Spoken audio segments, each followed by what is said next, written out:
we're back on Born Before 64, and this is for our Chef You and I show as well, for the table that's going to be in the kitchen.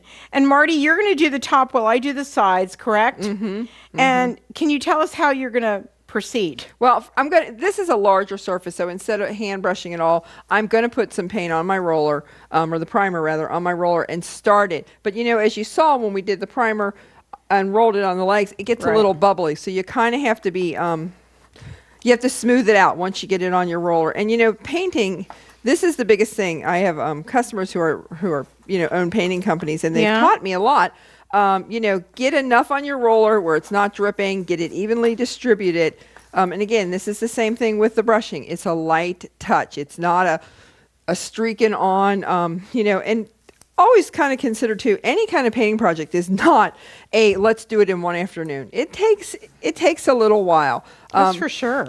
You know, just to make sure everything dries and looks nice. You know, you get all your spots covered. Again, rollers are so much quicker. They put a bunch of paint on, but then they have to be smoothed out, because right now you can see I've kind of got a bubbly mess going on here, which is fine. It gets my paint on it, and then I'll feather it back out with my brush. Another important thing I think too is buy a good brush. Buy a good painting brush and take care of it, because it'll be your best friend. Cheap brushes will leave bristles in that's for sure, in your top, or whatever you're doing, which is really, really aggravating, I find.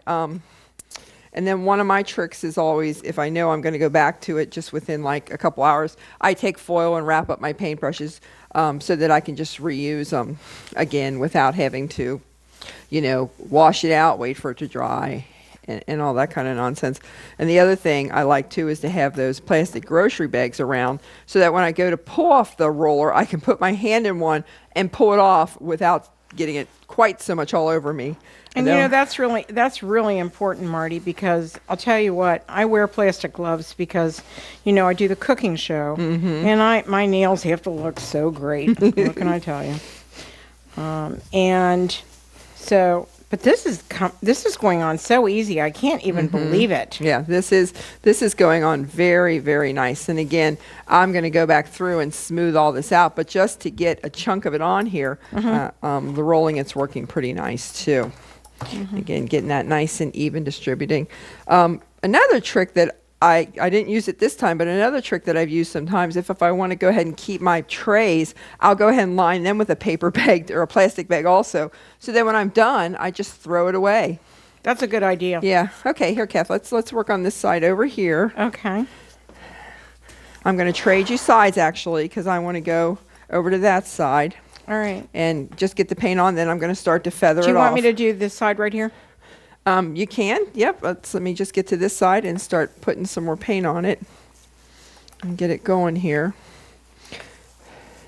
Yeah. Now this product doesn't seem like we're going to have to put just one coat on it, though. It doesn't seem like it's going to be one of those that you'll have to use several different coats of paint. Well, I think we were going to use black, right? Okay. Let me get through this. Yeah. Yeah, this was a beautiful table at one point, but, you know, time and everything else, it gets marred up and scratched up. You know, in order to finish this back to wood, this would have taken some major sanding and elbow grease to take care of it. So it's going to make it so much nicer. Oh, absolutely. Inexpensive, you know, an inexpensive way to do this, too. It's really, really nice to be able to create something of something that you have had. And it's great, even on a rainy day, which is today. We're doing it down in our basement, right? Which is really big, and it's got a lot of room. And I'm so excited about it, actually. It's going to look so nice when it's done. Yeah, and then I'm just going to feather this out a little bit, just to see how this dries. This is looking really nice. Yeah. Interesting thing about paint, when I first moved into my house this year, my middle daughter wanted to paint my grandson's room, and she was very excited to do it. You know, her and her boyfriend went out, they bought all the paint, and they were painting it. And then we were over there one night moving stuff in, and she came in and she said, "Mom, come here." And I'm like, Can you get those little... I'm like, what's going on? The wall was peeling off. Oh, no. Whatever paint she had used, she hadn't prepped, you know, the wall beforehand, which is so important. literally the entire paint and the paint underneath it just bubbled off. Oh, and that's I'm like, scary. It, That well, is I so didn't know what scary. it was. I didn't know if it was a mold situation or what. Lead. Yeah. So I ended up calling a professional in, a good friend of mine, and he came over. He said, yeah, the reaction from her not sizing the walls and getting them, you know, clean enough, and then the old paint on it just completely took it all the way down to the drywall. So then I had to have them come in and put a skim coat of drywall on it. But it was a good lesson to learn for her. I'm like, you never ever paint, especially walls, without, you know, cleaning them up and making sure that they're nice and ready. I had used a solvent of like muric acid Right. and a water to Right. get them all ready to do. Because half the work in painting is always the prep work. You know, and I love all the DIY shows. We've had so many wonderful DIY guys from all of the HTV channels. And, you know, we're going to the craft show in January. Which will be so fun. Which is going to be so fun. I'll get to see some of the people that I used to work with, Marty, overseas. And they're so fun to be with. Can I do this? Can I do this part right here now? You should, yeah, that should be Okay. good. We should be able to get Okay. this all done. Okay. And again, don't, you know, I would tell people, don't get discouraged if you paint it and you go, oh, I missed the whole spot, because, you know, that's just part of the process. That's just how it goes. You Yeah. know, you're just going to kind of look through it and see, you know, and even if you do have some imperfections, it's kind of like, it's okay, because it's your piece. It, you know, it doesn't matter. I know And my, you're going to be so proud of it when you're finished. yeah, my friends are always surprised, you know, of different things that, excuse me, let me go in front of the camera again. Different things that I've done. They're like, oh, and I'm like, no, you guys, just try. What's the worst can happen?